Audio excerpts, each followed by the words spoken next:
Have you ever wondered, speaking out for a woman, what would it be like to have no voice in society, government, or not to be taken seriously? Actually, in many parts of the world, women live without having any problems, and with the same rights as men. It took many years for women to be taken seriously, and thanks to successful women who fought for our rights, this became possible. It all started in the 1800s. Women in the United States and many places around the world weren't allowed to vote, and were looked upon as working machines for men. All they were good for was cooking, cleaning, and providing for the family.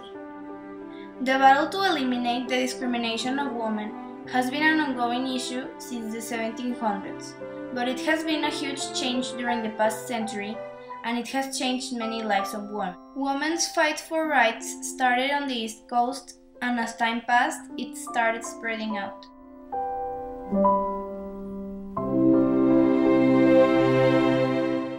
After marriage, women didn't have the right to own their property, maintain their wages, sign a contract, or vote. They were expected to obey and couldn't have a thought or opinion that was different from their husbands. Their thoughts should be mentally and physically inferior to men. Their only obligation was to work at home, make husband happy, and be presentable in all moments. Elizabeth Cady Stanton and Lucretia Mott attended to the World Anti-Slavery Convention in 1848 in London to discuss about women's rights.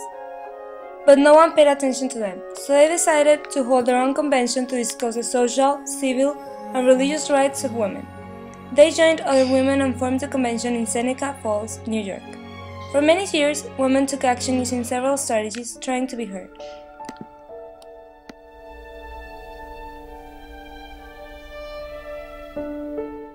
In the late 1800s, groups of people fought for rights, but they didn't use any violence to get what they wanted. They were pacifists and tried to discuss this with men in conventions, but still nobody cared about their thoughts. In 1903, a British woman called Emmeline Pankhurst created the WSPU, which means Women's Social and Political Union. This organization gained much notoriety for its activities and whose members were the first suffragettes. Emmeline's daughters, Christabel and Sylvia, were both active in the cause. British politicians, press, and public were astonished by the demonstrations, window smashing, arson, and hunger strikes of the suffragettes. In 1913, WSPU member Emily Davison was killed when she threw herself under the King's horse at the Derby as a protest at the government's continued failure to give women the right to vote.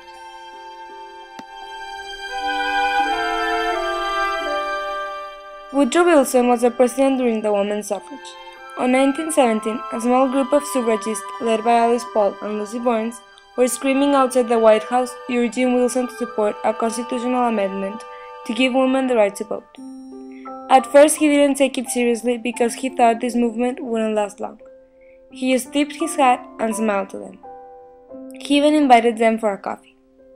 Because Woodrow wouldn't pay attention, the suffragists started locking themselves to the White House fence. But as time went on, his attitude changed. As a reaction to these threats, President Wilson was not very gentle and not very democratic.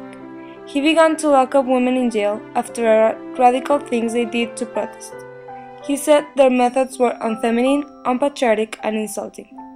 While in jail, women got on hunger strikes and police officers forced them to eat in a very violent way.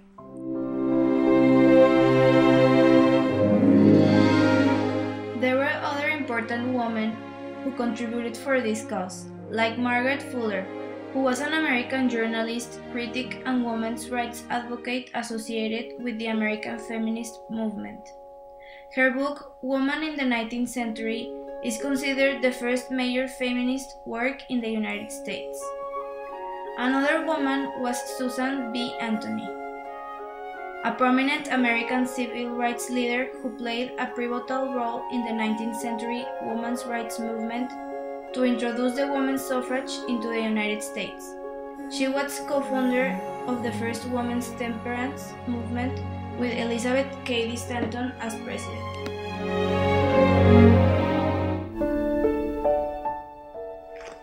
Thanks to all these women, now we have gained the respect from others and aren't seen as working machines anymore. Women's struggle for equality has forever impacted and changed America. But not only America was impacted, all the world was dramatically changed since women gave the right to vote. It has changed economically, politically, and culturally forever.